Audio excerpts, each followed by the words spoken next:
Assalamualaikum warahmatullahi wabarakatuh. Saya Liana Dewi Putri Oktavia dari Akuntansi 21. Di sini saya akan mempresentasikan sebuah analisis menggunakan metode DuPont pada perusahaan PT Bank Bukopin. Metode DuPont ini merupakan sebuah analisis fundamental untuk mempertimbangkan keputusan investasi kita dengan menganalisis dan menghitung data yang dicantumkan oleh perusahaan pada laporan keuangannya. Di sini sudah tersedia data yang telah saya dapat dari laporan keuangan tahunan perusahaan pada PT Bank Bukopin yang telah saya dapat di BEI. Selanjutnya, untuk menganalisis DuPont terdapat beberapa indikator yang perlu diketahui. Yang pertama, terdapat return on investment dengan rumus yaitu laba setelah pajak dibagi total aset dikalikan 100%. Selanjutnya, net profit margin dengan rumus laba setelah pajak dibagi total penjualan dikalikan 100%.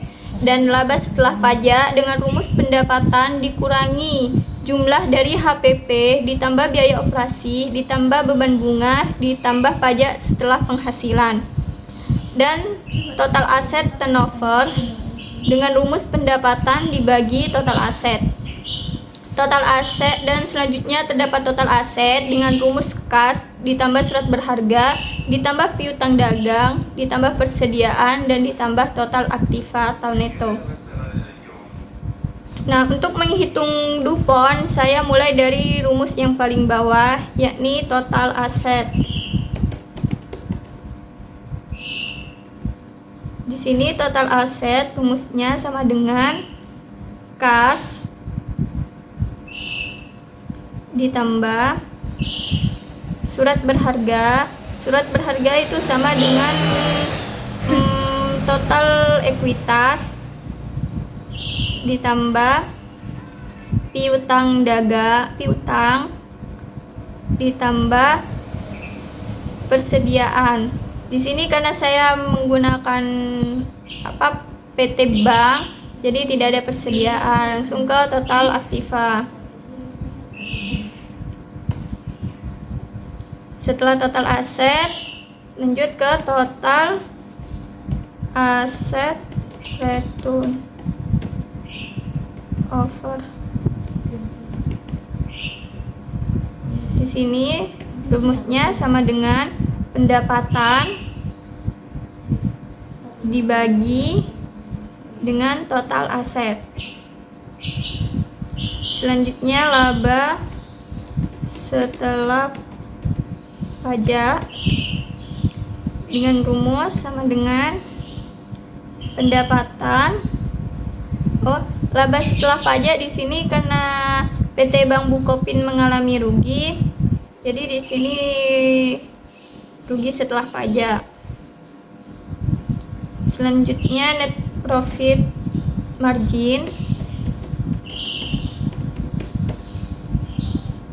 dengan rumus laba setelah pajak dibagi dengan total penjualan.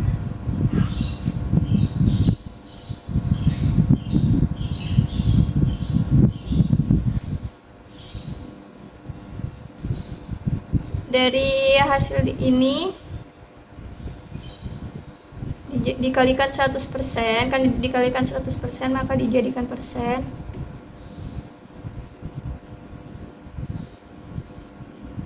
Nah, selanjutnya return on investment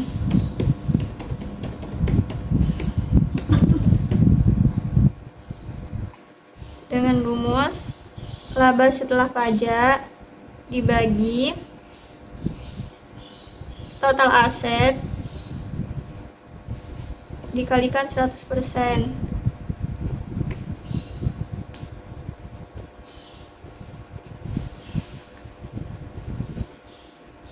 Nah, didapat angka-angka ini di mana net profit margin yang dihasilkan perusahaan ini yaitu minus 122%. Karena angkanya minus menunjukkan jika perusahaan ini itu sangat tidak produktif. Dan ROI yang dihasilkan juga minus 3. Angka ini juga menunjukkan bahwa pengembalian perusahaan kepada investor itu dibilang cukup rendah.